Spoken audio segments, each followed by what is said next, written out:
Hello and welcome to the Brutal Iron Gym podcast, where our goal is to cut through the BS and deliver the brutal truth about topics related to health and happiness. Today's podcast is number 1388. The topic is nutrition and the title is Micronutrients and Multivitamin Supplement. So we had a listener send in a question, kind of a little bit of a long kind of paragraph, but I'm going to read through it here in a second. And in a sense, what they were asking about was micronutrients, which are kind of like vitamins and minerals. And then if it's possible to get those through food alone without using supplements. So I wanted to kind of talk through my thoughts through that and what I recommend with my clients and just kind of answer those questions. Cool. So let's read through what they wrote. Said podcast suggestion, are micronutrients important? I know you have close to 350 podcasts just in nutrition alone. Things I have learned from listening to your podcast: eat early, eat often, eat to match equals meal timing, calories, protein, meal timing, what matters most, training day, energy expenditure versus rest day expenditure, so calorie cycling, we've talked about that. 1 gram of protein per pound of lean body weight, which equals like protein requirements. One thing that I never really hear you mention is micronutrients. I asked you years ago about red meat being superior to chicken, and that is true. He did ask me that, and that was podcast number 207, so way back when. That was actually March 25th of 2019. Woof! Yes, he's been listening for a long time. Thank you very much.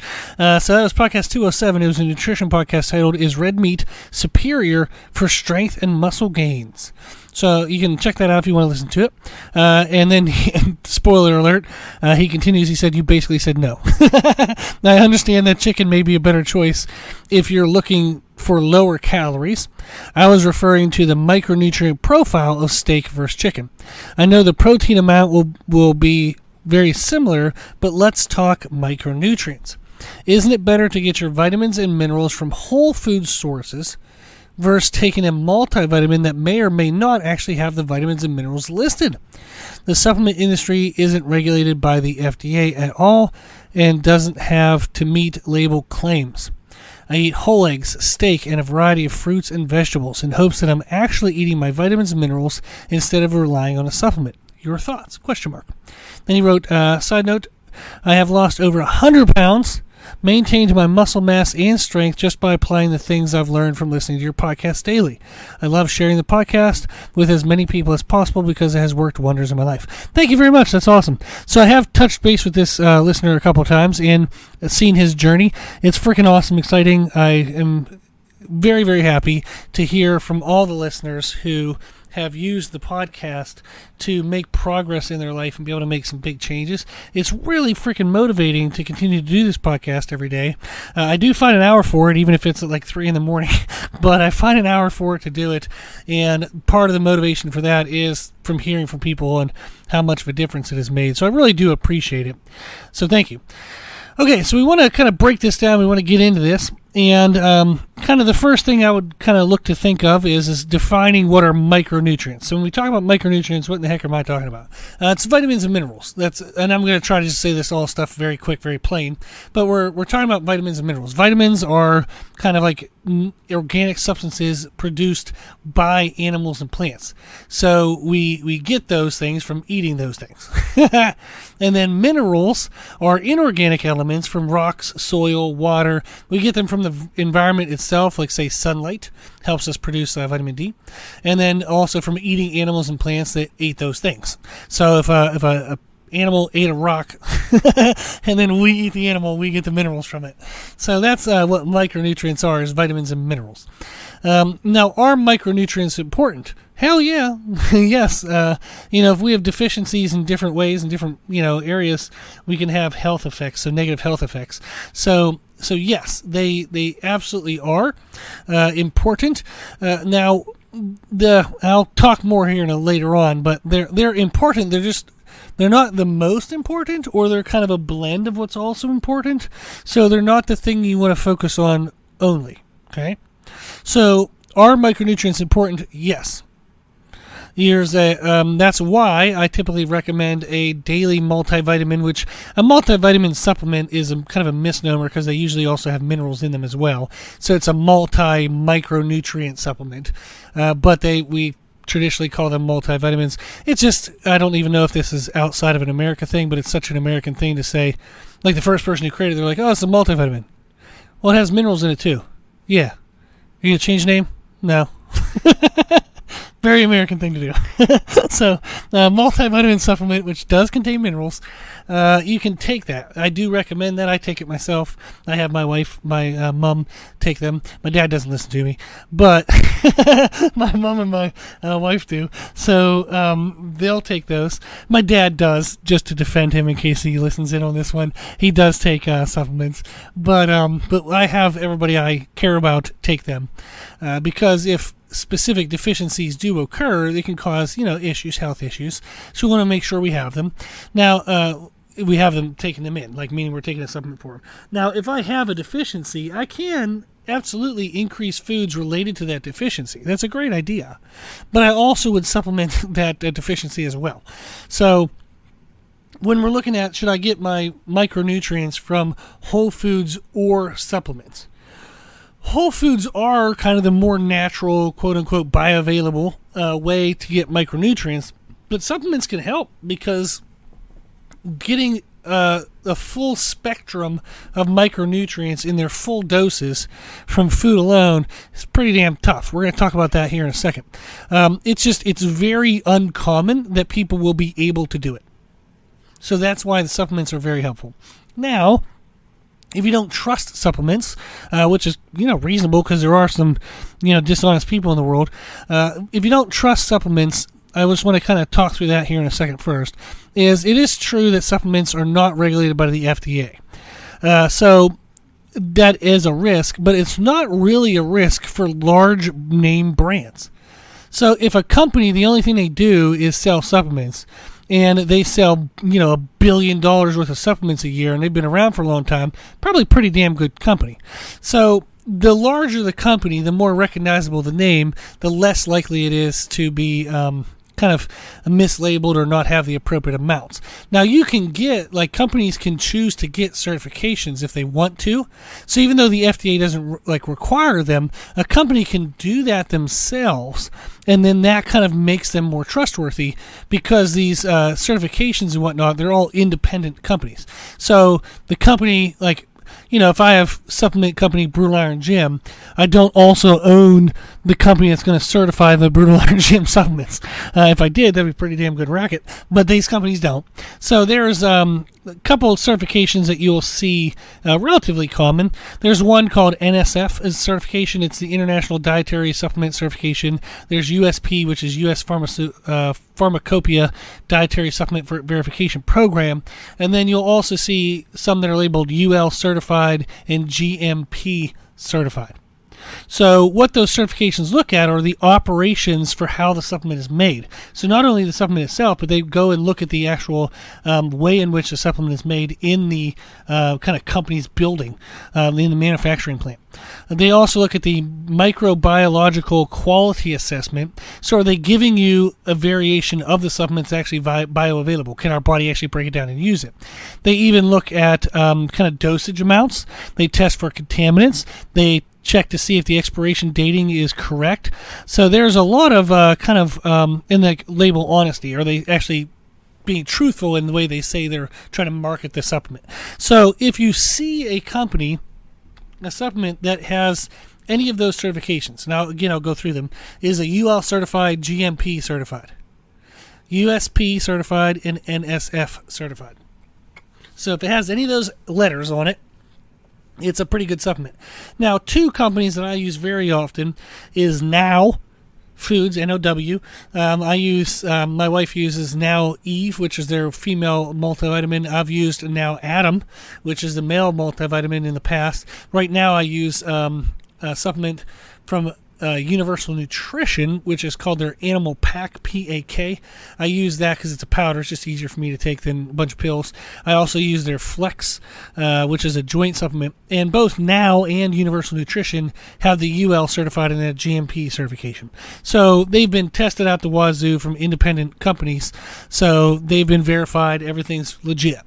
So that's something where if you're concerned about the legitimacy of a supplement, you can look for those certifications. So I've firsthand seen supplements that have the NSF label on them, and a bunch have the UL certified and GMP certified. I can't think of one right now offhand that has the USP, but I'm sure I've probably seen it. But there are companies that have those certifications, and those would be good ones to, if you see that, it's as trustworthy as it's going to get. So if you're eating, organic foods, you have to trust that somebody says it's truly organic. If you're eating grass-fed meat, you have to trust that somebody's, actually saying it's grass-fed. If a supplement company has any of these certifications, it's an equal amount of trust that you're going to put into that because it is independently tested. It's as good as you're going to get. So even if the FDA were to regulate, supplements, they would do the exact same thing that these certification processes are doing. It's just that supplement companies can choose not to have certifications, choose not to be looked into, so don't choose those ones. If a company doesn't want them to be looked into, they might be hiding something, who knows, or they just don't want to be found out if they have anything wrong. That's also not good because they should want to know if they're doing anything wrong. So if supplements were FDA regulated, they would be regulated in the exact same way that these certifications are regulating and kind of certifying and verifying these supplements. So NSF certification, USP certification, UL certified, GMP certified, any of those things on the label, you're good to go. Okay? Now, if we wanted to eat foods alone, no supplements, can we get all of our daily vitamins and minerals? The answer is yes, you can. But what I really urge, and what I get kind of grumpy about sometimes, is what I'm a stickler about, is you have to keep things in perspective. What's most impactful for both health and the way we look and feel is calories. I can tell you firsthand, I've worked with hundreds of people who worry about food quality, and they have their calories and protein and distribution messed up, and they look and feel like crap. So, yeah, their blood work might be great. They have all the vitamins and minerals they need, but they look like crap, they feel like crap, and they want to look better, they want to feel better, and they're like, what the hell's going on? The problem is their calories and protein aren't controlled and regulated and then distributed correctly throughout the day. So you can get all your vitamins and minerals in, but it sure as hell does not mean that you're going to actually feel good or look good. No, not at all. So calories are most important, protein is second most important, and then the distribution of those things is then third most important, and then you would look at specific food choices. And you can then look and factor into, okay, what provides me my vitamins and minerals? So you need to get the first three in place first. Calories, protein, distribution, and then worry about specific foods. That's often why when I have clients start with me, I suggest they do a supplement for vitamins and minerals because they're going to need all their attention and efforts to control calories, protein, and distribution when they're starting to kind of pay more attention to their nutritional habits. Now, the next thing we want to look at is what foods can I eat to get the various vitamins and minerals that I need. Now, I would suggest that you actually Google specific vitamin food sources, specific mineral food sources, so I can rattle them off in a podcast, but I would encourage you, please don't pause the podcast and try to write all this down. You absolutely just Google it and you'll be good. But just to give you a general idea, is like for vitamin B, like for example, there's various types of vitamin B. So B1, you can eat ham, soy milk, watermelon, acorn squash. Who does that? Squirrels. Vitamin B2, milk, yogurt, cheese, enriched grains and cereals. Vitamin B3, meat, poultry, fish, fortified grains, mushrooms, potatoes. B5, chicken, whole grains, broccoli, avocados, mushrooms again. And then the list goes on and on. I'm not going to go through all of them because there's a bajillion. So you got vitamin B7, B9, B12, bingo. Vitamin C, vitamin A, vitamin D, vitamin E, vitamin K, then all the freaking minerals. So way too long for me to listen to podcasts. This would be a horrible format to try to gather this information. So just Google that and you'll get your lists, okay? So the summary of all of that is you can achieve kind of full whole food support for vitamins and minerals And you can do so whether you want to eat animals or you don't. So if you're a vegan or vegetarian, you can still do it. I help vegans and vegetarians all the time. I pick on them every now and then because it would be a hell of a lot easier if they would just eat meat to get their protein needs without the carbs and fats coming with them. But I understand 100% why you do not want to eat meat. Support you 1,000,000%. Will give you all the information you need to do it. So it can be done whether you want to eat animals or not. But it does require a bit of work. So to do this all properly and make sure that you look and feel the way you want to look and feel while getting in your vitamins and minerals is you would have to figure out your daily calorie and protein needs. You would have to figure out, okay, about how many calories and proteins, grams of protein do I need at each meal. Then for each meal, find a food that provides the protein that you need, and then decide whether you want carbs or fats with that protein. So carbs when you're more active, fats when you're less active. And then find the foods that provide the protein and the carb that you need, or the protein and the fat that you need, that also then provide a variety, the full spectrum of vitamins and minerals that you would need across all meals of the day. So if you ate fish at every single meal, you might not cover all the minerals that you might need to get from beef or chicken. So you have to kind of spread that out throughout the day. So as you create food options per meal, you want to ensure you cover the full spectrum of variety so each vitamin and mineral is covered. But it's not that simple. As if that was simple. You also have to do it in the volume for each item so that it gives you the full amount of vitamins and minerals needed. So you have to know, okay, if I'm eating 4 ounces of steak, that might give me some of this mineral, but it doesn't give me all of that mineral. Or if I eat, 3 stalks of broccoli or whatever, what does that give me, and does it give me the full amount? So can you do it? Yes. But holy freaking crap, is it hard. I know firsthand because this is what I have a certification, I have a degree and I have a master's in nutrition, and I've helped people do these kind of things to account for various vitamin and mineral deficiencies and needs. It's a huge pain in the ass. And I know what I'm doing, and it's a pain in the ass. So, good luck to you. If you want to do it, I hope you can. But speaking from firsthand, from somebody who knows a lot, it's really freaking hard. Really hard. And it's exceptionally hard when you need to also balance calories, protein, and timing. So, and then also, whatever schedule that you think you found the perfect meals, you're not going to get that every day. Every day we don't get to eat, a certain meal because something in life happens. So there's going to be a ton of times where you make some mistakes and mess up along the way. Does that mean it's not worth trying at all? No, I'm not saying that. Please try it if you want to try it. But it's complicated and it's challenging. So, can it be done? Yes. The more realistic answer is it's really freaking hard. So what can we do about that? Well, I would definitely focus first on meeting your calorie and protein needs. Then distribute your calories and proteins throughout the day. Eat carbs when you're more active, eat fats when you're less active, and then eat a variety of foods. The greater variety of foods you eat, the more likely you are to cover your needs. You're also more likely to go insane at the grocery store because you're buying 5,000 things and half of them are going to go bad. But it can be done. So what I typically see when someone wants to meet all of their micronutrient needs through food is they look and feel like crap because they're missing the most important aspects of calories, protein, and distribution, or they start to run into other issues. So somebody eats, all the variety of meats that they need to hit all their minerals, but their cholesterol's at like 500. So it's challenging to balance literally everything. So that's typically what I see is when somebody's trying to do it all through food to track to cover their micronutrients, they're messing up something else. They're messing up calories or protein or timing, so they're not as strong as they can be, so maybe they want to be stronger. Maybe they don't have big muscles, so they're asking me how to get big muscles. Maybe they're not as lean, maybe they're kind of skinny fat, they're skinny but they're soft, and they're wondering how do they get kind of leaner. Well, and maybe also digestion quality. A ton of people who chase after micronutrients have horrible digestion, really bad gas, really bad bloating. So what we have to go through is go through what they're eating every day.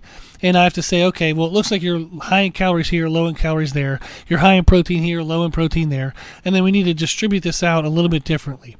That usually means that we have to change some of the foods that they're eating around.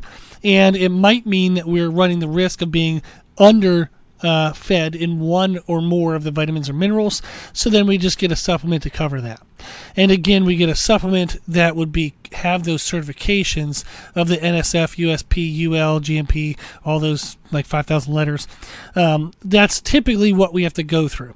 They then look and feel better. The blood work comes back A-OK. Everybody's healthy and happy. And it's kind of a nice mix of they're giving a lot of attention to micronutrients, and maybe they're only using, a supplement here or there, so they don't feel like they're fully dependent on it.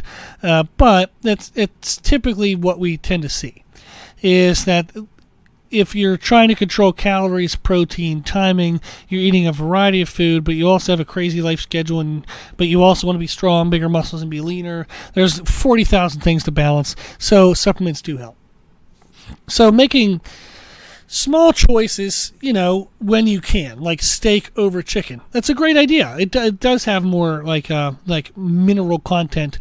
So there's components about kind of every food that's pros and cons compared to other foods. But you can make small choices when you get the chance to do so. So do it when you can, for sure, absolutely. But also taking a supplement doesn't hurt. Not all supplements are trash. There are ones that have the certifications, and they can be about as trusted as anything else we're going to trust in our life. So I would suggest, if you want to Google the food lists to see kind of what foods are needed to cover the different vitamins, what foods are needed to cover the different minerals, and you're going to see a lot of overlap. So, for example, you're going to see meat cover a lot of the things. Some of it might be fish, some of it might have to be red meat or poultry, but you could say, okay, well, one meal a day I'm going to try to have beef, one meal a day I'm going to have chicken, maybe I'm going to have fish 3 times a week, so you'll kind of find like your own balance to it. The more you switch up the protein sources, the better. The more you switch up your vegetables, the better. The more you switch up, other type of carbs or fats, the better. That's all good stuff. Please do that. It's a good thing. And then just also, don't be too scared of multivitamins and mineral supplements as long as they have the certifications behind their name. Okay. I hope that I answered everything that the listener wanted, and I hope I answered it with an open mind. I've been kind of grumpy in the past about things like this. And the reason why I sometimes get grumpy is people often run from what's most challenging to them. They latch on to something that's kind of sort of hard but more doable, so then they make that the focus. So people run from controlling calories because they don't want to track their food all the time, but they'll say, well, I'm eating 5 different vegetables, so I'm doing really good there. And I'm like, that's good. I'm happy for you that you're doing that, but that's not as significant as this thing here that you're running away from. So I get kind of like, I don't know what it is. I get mad at myself if I know what I should do. I don't want to do it, so I try to find a couple other things that kind of sort of seem important, so I feel like I'm doing something productive rather than that one thing that I really should freaking do. So I get mad at myself for that. And I know that it holds me back from being my best self. So when I see other people doing that, I'm like, what are you doing? You could be your best self if you did that. And they're like, well, I'm doing this over here. And I'm like, don't do that over there. That's not even that important. Do this thing over here. So that's where it comes from, is I want you to be your best self. And I get mad at myself when I hold myself back. And I kind of get sad for you if I see you, as in whoever the listener is, if I see somebody not living their best life because they're trying to run from this one thing. And I'm like, oh, man, let's freaking attack that thing. Let's go after it. So that's why sometimes I get kind of upset, is you see the potential in people, and it feels kind of more clear when we look at other people than at ourselves as to what would be the best step for them. So you just get kind of fired up and excited, and you want them to do it. You want them to take it on. So I hope that I give that same excitement and energy to myself. I hope I can see myself somewhat clearly enough to see what I'm running from. But I wish us all the best luck to address what's most important for us, regardless of how hard it might look and feel and seem. Okay, enough of that. Cool. Well, thank you to the listener who sent this in. If anybody else ever has any questions, truly this 100% is meant to be just whatever you want to learn about, let me know and I'll teach it. That's kind of the idea of the podcast. So we've had a lot of new listeners recently, a crazy wide variety, which is super freaking exciting. And it's just really fun to see where people are listening from. So, for example, in like the U.S., we've covered all 50 states. In Canada, there's a couple different kind of sections of Canada that always chime in, like Ontario, Quebec, Alberta, British Columbia. I have a map actually now Podbean gives me for like Australia, and there's Western Australia, there's South Australia, we have Queensland, we have New South Wales, Victoria, almost nothing from the Northern Territory, but from what I've heard, that's just alligators and a bunch of animals that will try to kill you. We even have a map of Sweden. I cannot pronounce, like Stockholm, I can pronounce that, but this other one, I don't even know what that is. Vastmanland, so Vastmanland, good luck. And then Germany, like we have people from Germany that listen in. I can't pronounce that at all. BADEN-WURTTEMBERG. So it's really awesome to just see the different places all over the world that listen. I appreciate all of you. But don't be afraid to send in questions. I love questions, and if you're newer to us, which it seems like some of the people are, definitely reach out. You know, I enjoy knowing that the podcast has benefits to people, so it's definitely going to be a hindrance, or you're never going to be annoying to me to send stuff in. It's actually really motivating, so thank you. Okay, well, if you like today's podcast or the podcast in general, please consider sharing the podcast. The more people we share it with, the more people can help, and that's the whole point of the podcast, so thank you for doing so. Thank you to the patrons of the podcast, the people who financially support the podcast. The podcast is well over $1,000 a year for hosting costs. I give an hour to it every day, so the support, the financial support, just helps make it lose less money. so thank you very much. I really appreciate it. I want to keep doing this every day, and I want to keep it for free, so I'm going to fight really hard to do that. But I do appreciate the donations. You can give donations at our website, www.brutalirongym.com. There's options for one-time donation, monthly donation, yearly donation. However you do it, I appreciate that you do it. We all do, so we can keep this thing going. If you like the information we share in the podcast, you can find more from us on our social media channels on Instagram, Facebook, Twitter, and YouTube under the name Brutal Iron Gym. And if you have any questions, feedback, suggestions, anything that you want to know, let me know at our email at brutalirongym@gmail.com. As always, I hope this was helpful, and thank you for listening.